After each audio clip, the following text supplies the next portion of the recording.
Sabi niya sa akin, pangit. May pangit. Yan nyo guys, oh. Ang cute niya. Anak! Break down the awkwardness. Put on my boots and a lily white dress. So, doon ko sinimulan yung paggastos ng mga pesos. So, ang nagastos namin doon sa ulam lang is sa mga 100 plus yun.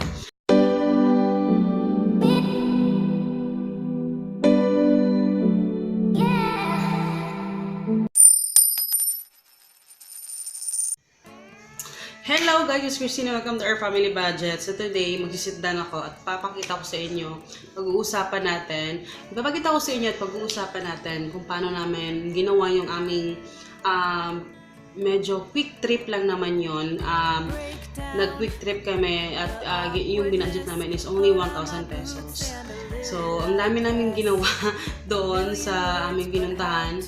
So, ayun. Pag-usapan natin ngayon.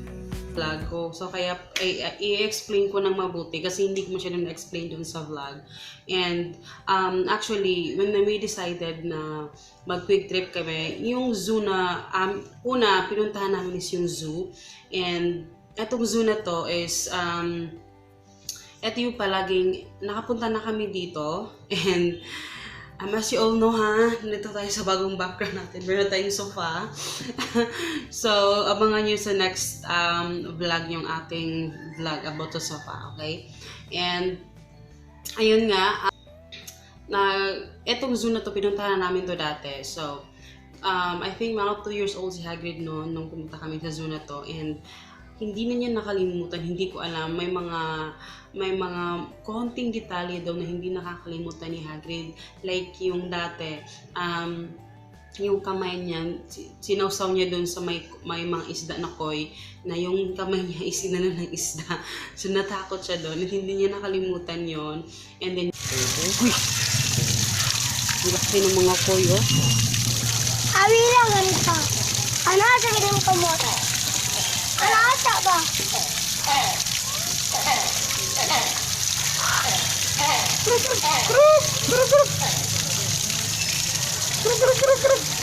Doon na ba? Doon na yun!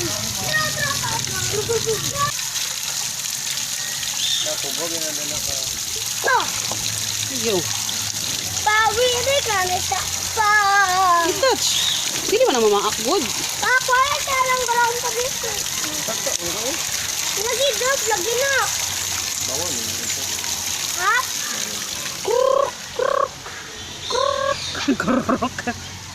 Ayaw yung kumain. Ayaw yung kumain. Yung mga tigers, ganyan. So, imagine mo, yun pala yung mga marirealize mo na lang na pag tumagal na pag medyo lumaki-laki na siya, marirealize mo na yung mga simpleng bagay na pala yun, magiging malaki pala siya pagdating ng panahon. Alam mo yun? Kaya, parati niya nire-request niyo, gusto niya bumalik doon.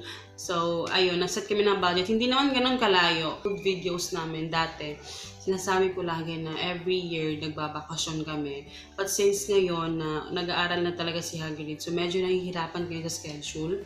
Kaya ang aming ginagawa is quick trip kami. At iyon yung aming naging goal ni Papa na mag-quick trip kami every month. Dito lang sa mga malalapit na lugar. Kasi marami ka namang magagawa talaga ng mga biyahe or mga family trip, mga bonding moments ng yung family without spending sobrang pagkalaki ng mga diba, ng mga igagastos natin, which is hindi naman talaga masama yun. Pero syempre, alam niyo naman, I'm always on a budget. Lagi kong binabudget yung pera namin. Lagi kong may mga pagkain kami sinasacrifice. Lagi kong sinasabi yan dati. May mga pagkain kami sinasacrifice na hindi naman just sacrifice kasi healthy pa rin naman eh. Alam mo yung naggugulay-gulay lagi. And by doing that, nakakatipid kami para at least ma-spend namin yung money namin for trips, for bonding. Kasi dati, pupunta lang kami sa dagat. Since dito, medyo malayo na kami sa dagat. So, nahihirapan na kami. Which is, nire-request pa rin ni Hagrid yun na pumunta kami ulit sa dagat. Doon, and nag-set kami ng 1,000 pesos na budget. So, yung 1,000 pesos namin na budget na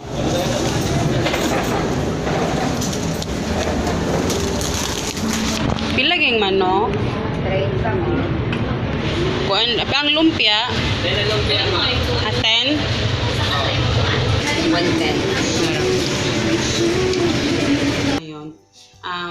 Ang dami namin ginawa. So, wag start kami dito. Nagsaing ako ng kanin kasi since marami naman kaming bigas. So, nagsaing na ako dito ng kanin.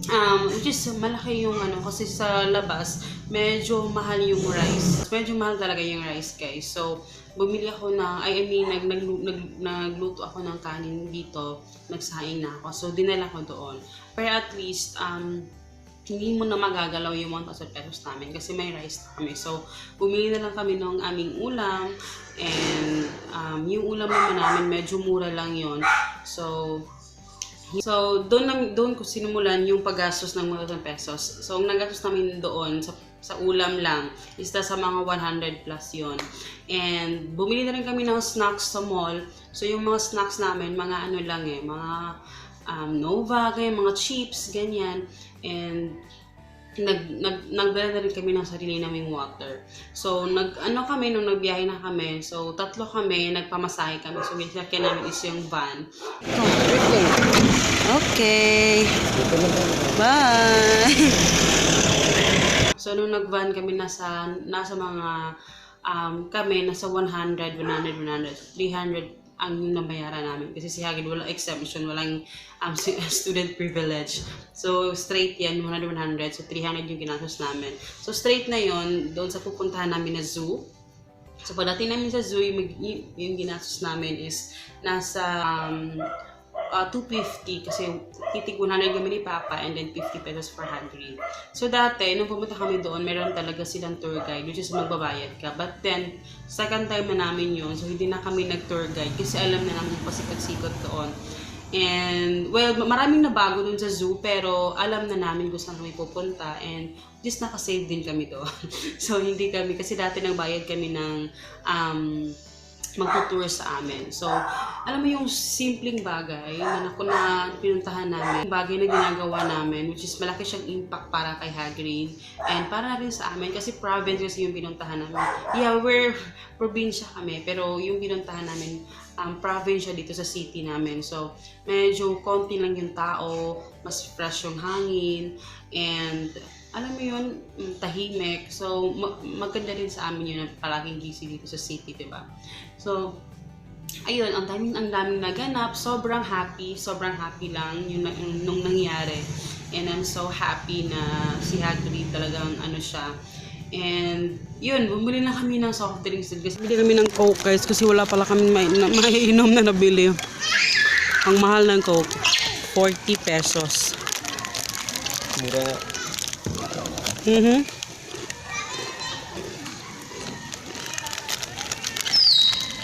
Ayun yung mga guys, oh.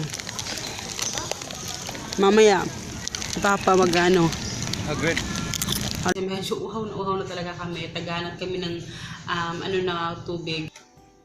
All in all, actually yung nag-asos namin is lumagpas lang kami ng konti, nasa mga 1,200 yung aming nagastos. Actually may sobra pa yung 200 pero i-set ko na lang na 1,200. So, yun yung nagastos namin pero sobrang sulit. And so, dito yung entrance. Dito.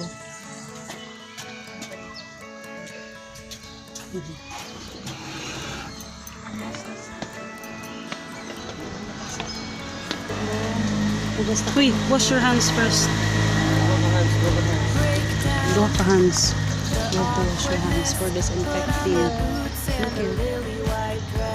May ponyela. Dati wala man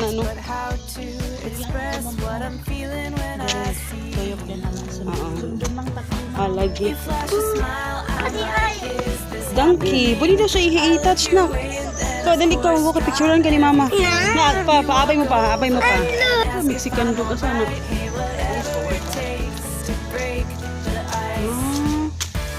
Mexican hairless dog. Galang ka na. Ang tiger sa ito, abi. Oh my God. Katakot mo nun.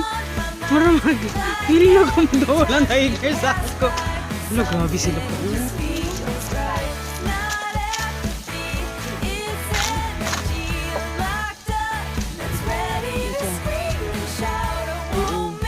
Ano ni wild pig? Wild pig gani, oh. Wild pig. Diyos ko, feeling ko parang lumalapit siya. Ha? Ianta ba? Ha? Ha? O, dati pilira to pa.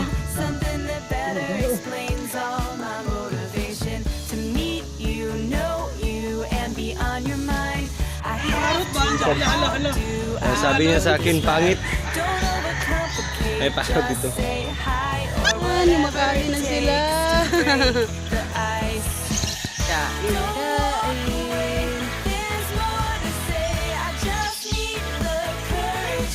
Hi, Green.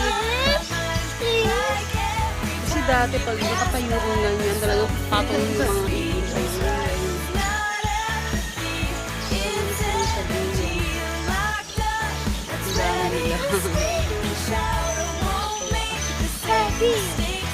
Papa, manoy lingaw ka. Kinariyan ni Papa eh. Sino ba nang ama?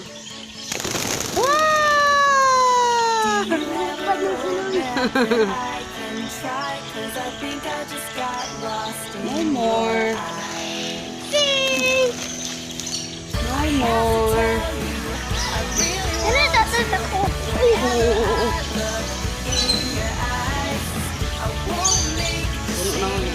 Ay, ang dami. Nakakuha.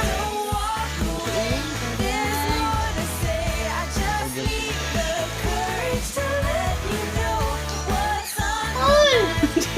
Ito, uy!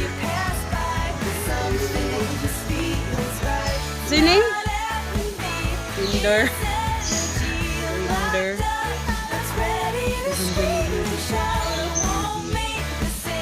Ayan nyo guys, oh. Ang cute niya. Oh, anak. Ayo, no. Cute kayo.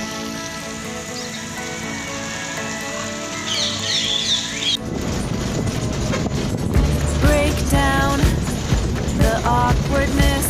Put on my boots and a lily white dress. A million words, but how to express what I'm feeling when I see you? You flash a smile, I'm like, is this happening? I look your way and then of course drop everything.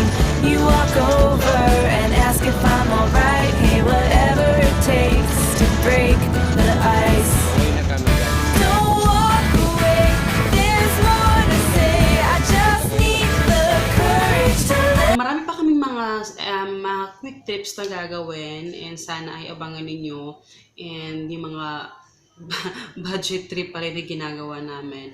So, I'm so happy and also I'm just contented na alam mo yun, konti lang kasi yung kaligayahan ng pamilya ko, which is good.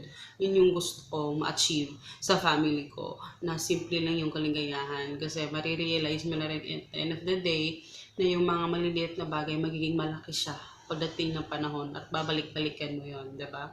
So, ayun. So, I hope you guys enjoy and please don't forget to subscribe and follow nyo ako sa Facebook, Instagram, or from Julie Budget.